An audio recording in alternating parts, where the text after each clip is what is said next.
Hi guys, and welcome back to my channel. The case that I'm going to be looking into today is the case of basically the Missing Harlem Kids, as it is known as.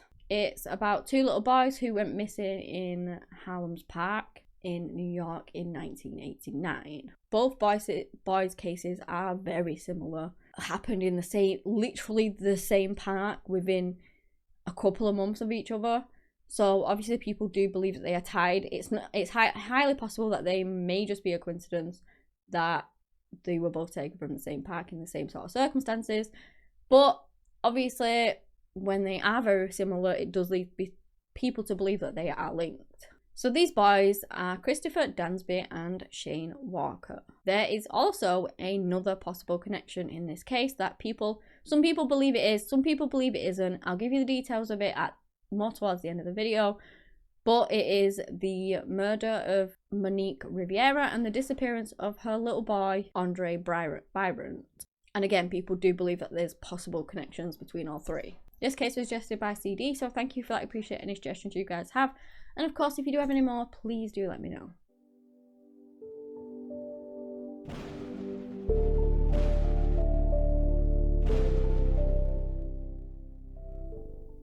Christopher Milton Dansby was born on the 30th of March in 1987 to mother Allison. They lived in Harlem, Manhattan in New York. He was actually lovingly nicknamed by his family as Choo Choo, so that was his little nickname that she used to use for him. And then on the 18th of May in 1989, Christopher went with his mother Allison to the nearby park. It was a playground at Martin Luther Jr. Towers, and it was something they would do quite irregular, you know. I believe they lived in the towers. I may be wrong on that, so if I am, I apologize and please correct me in the comments, but that's just sprung into my head, so who knows. But yeah, they would often go to this playground. So Allison had gone there with a few family members and obviously Christopher. She wanted to actually go to the store, but she hadn't brought his pram, so she says to the family members, like, he's on the playground, he's playing, can you just keep an eye on him while she goes to the shop? So they agree. They agree to keep an eye on Christopher, leave him playing, and then off she goes to the store. Allison gets back to the playground about 7 p.m. I don't know how long she was, you know, whether it was just a very short journey just to nip to the shop, or whether she was doing like more of a bigger shop. I don't actually know. But she gets back at 7 p.m. and Christopher is nowhere to be seen. She asked her relatives, like, where is he? And they were like, oh, well, he was over there a second ago. But they look back to where he was and he has now vanished. The last time that they actually saw Christopher, he was playing with an older boy and girl. And he was last seen playing with this little red ball. The ball wasn't his, so he didn't actually own the ball. Whether the ball had come from the other kids, you know, it's probable because it wasn't his. But obviously they search around for him, they look everywhere they can, and they cannot find him. He has literally vanished within minutes of him being there 1 second and then not the next. The police were called, they did massive searches, they looked everywhere they could. Everyone was searching around thinking that he's probably just wandered off, you know, like you normally do. He's wandered off, we'll find him, he might have gotten lost and not know where he is, kind of thing. But they couldn't find him. And then a person calls in once the news was spread that a child has gone missing. A person calls in to say that they actually saw some little boy fit in Christopher's description, which was African-American male with black hair and brown eyes. He was only 2 years old, and they said that they saw him and that he was not alone. He was walking down 111th Street with an unidentified African-American male. This male had his hair braided and he was about between the ages of 25 to 35. I'm not sure whether that sighting was fully verified, that it actually was Christopher that they had seen. And literally they looked everywhere for him. They've done age progressions on Christopher. They've done everything that they could to try and find him. And he has still, to this day, not been found. And of course, I've already stated that that happened in May. So now we go on to the 10th of August, the same year, 1989. And a little boy called Shane Walker, who was only 19 months old, had gone to that same playground as Christopher 2 months prior that he went missing from with his mother. Shane Anthony Walker was born on the 7th of December in 1989. His mother was called Rosa. As I've said, they decided that they were going to go to that playground. Initially, they had actually stopped off at the store. They went and got a snack a snack, and they arrived at the playground. It was still light outside, you know, it was quite early really. And then Rosa sat on this park bench, and these two young kids approach her, one boy, one girl. They were actually brother and sister. The girl was 10 years old, the boy was 5 years old, and they asked if they could play with Shane. She thought that they were a little bit old to be playing with him. Again, he was only 19 months old, but she did let him go. She let him go and play with them. And then this African-American man sits down next to, with braids in his hair, sits down next to Rosa on the bench while she's watching Shane go off and play. And he begins talking to her. He starts talking about how parents don't pay enough attention to their children and how bad things can happen to them when they don't. Now, Rosa, briefly distracted by this man, looked away from Shane for just a moment. She literally took her eyes off him for a moment, and when she looked back, he was gone. So, panicking, she frantically looks around for him. Probably initially thought, you know, he's just gone off with the two kids. So she's looking for these two kids as well as Shane. And she finally finds these two siblings coming back into like the park through the opening. And she asked them where Shane is, and they say that they left him inside the park and that they didn't know where he was, basically. So Rosa went back again. She checked the park again and could not find him anywhere. So she calls the police. Obviously, as more and more people became aware that a little boy was missing, they began looking too. Again, you're thinking he's probably just wandered off. He probably don't know where he is. He's a little boy. Surely he couldn't have got that far. And the police begin looking for him, doing search parties. Everyone's out there looking for Shane, but nobody finds him. Now, in maybe a strange coincidence, it actually turned out that the boy and girl that was playing with Shane was the same boy and girl that was also playing with Christopher just a few months before. They obviously took these children in for questioning. They denied knowing anything. They claimed that they had no idea about, you know, where he'd gone or anything like that. They also took the man in that sat next to him on the bench, and the same story. He didn't have a clue, didn't have anything to do with it, and there was never any evidence to prove otherwise. They found nothing to say that any of these three people were involved in these children were missing. Both Shane and Christopher lived in the same apartment block. I said before that I didn't quite remember if he lived in the Martin Luther Towers Jr. He did. They both did. So they both lived in the same block. They were both kind of similar ages. They both went missing from the same playground, not very long in between, and a lot of people have said that they also looked very similar. They were both African American little boys and had both been seen playing with the same children. So as you can imagine, people really do believe that these cases are linked. The police obviously investigated all that they could. They didn't believe any family members were involved in the abduction of the child, which normally is the case. Stranger abduction is pretty rare.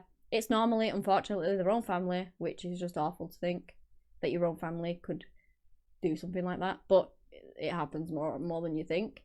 More than a stranger taking them anyway. And let me just say here that the police haven't officially said that these cases are connected.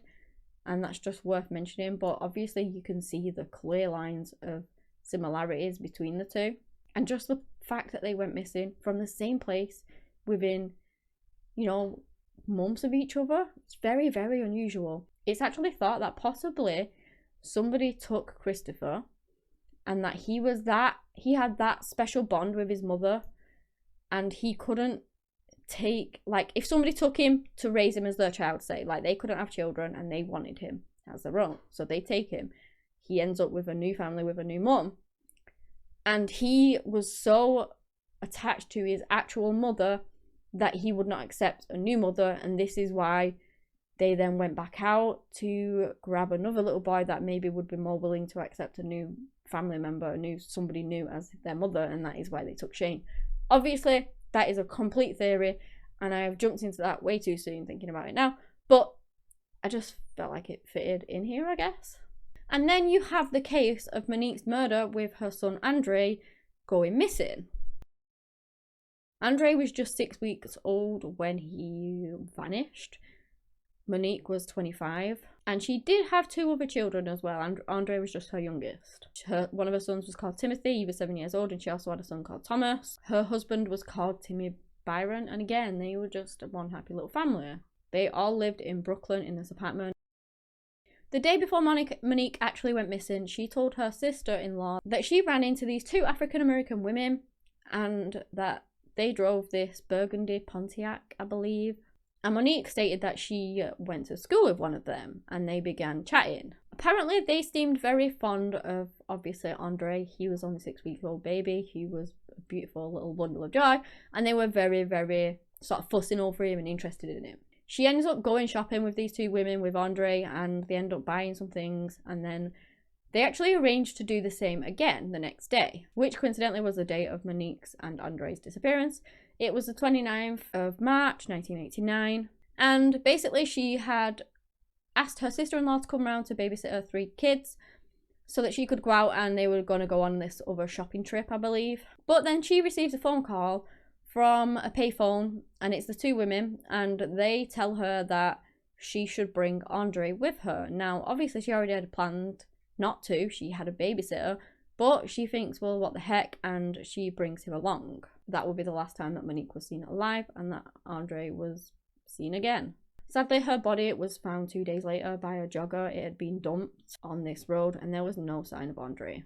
She'd been strangled and hit over the head, and despite the police's best efforts to investigate, look into a case, find her son, they couldn't find who killed Monique, and nor could they find who had taken Andre, if anyone had taken him, which you assume so. She's been killed, he's missing. You think, you know, they must have taken him, kind of thing, because otherwise you would have found him next to a body or close by or something like that. The police do not believe that it was anyone in the family involved again, and to this day the identity of these 2 women that she ended up going shopping with is still unknown. It remains a mystery.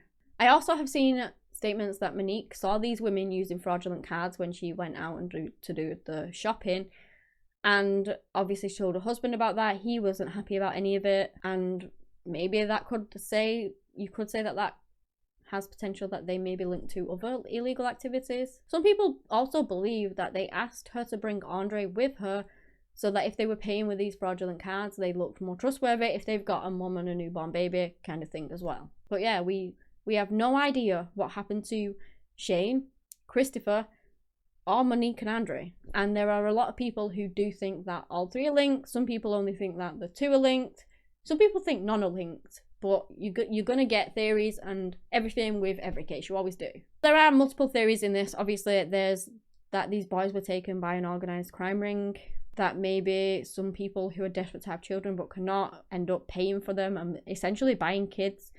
And, you know, that is why they were taken. Some people do believe that the children that Christopher and Shane were actually playing with were the ones that were maybe paid to lure them out, and, you know, they ended up playing with the kid, they lured them out and took them to somewhere else where somebody took them. Again, there is no evidence whatsoever linking these 2 to either cases, and they are both adults now. These are just theories. Please don't take them as facts because they are far from it. There's the other theory that I've already mentioned, that someone was desperate to have a kid.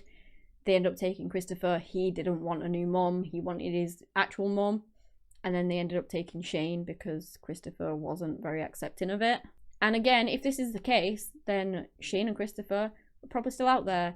They have done updated, like, age. They've done age progressions of all 3 boys, because all 3 boys are missing, which I will put up, and literally one was done, I believe, the other year, this year or last year, not entirely sure, to show their current age. So obviously I'll put them up. If anyone recognises any of them or anything like that, please contact the authorities, because they were so young when they were taken. If they have been raised in a different family, they probably won't have any memory of who they actually are. So these kinds of things rely on the people around them who may recognise them from those photos. And normally these age progressions are pretty good. So yeah, take a good look at them. Some people believe that it was just an opportunist that took the boys, you know, that maybe they were even different people, or that maybe they were the same person or even different people.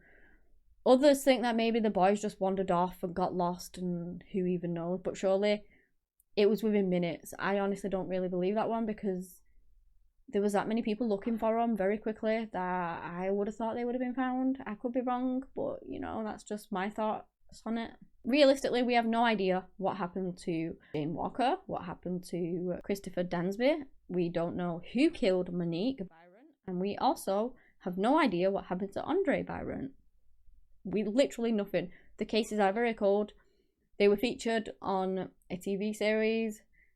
Well, Christopher and Shane's were, and you know, you hope that that brings new light, new tips, things like that. It probably did bring in tips, and it gave the case a new spark of life, but as of recently, there's been nothing. There's been no new leads or anything like that, at least released to the public. Like I said, the only thing that I could find recently was the age progression, which has been done to what their current ages would be now, which is like mid-30s, something like that.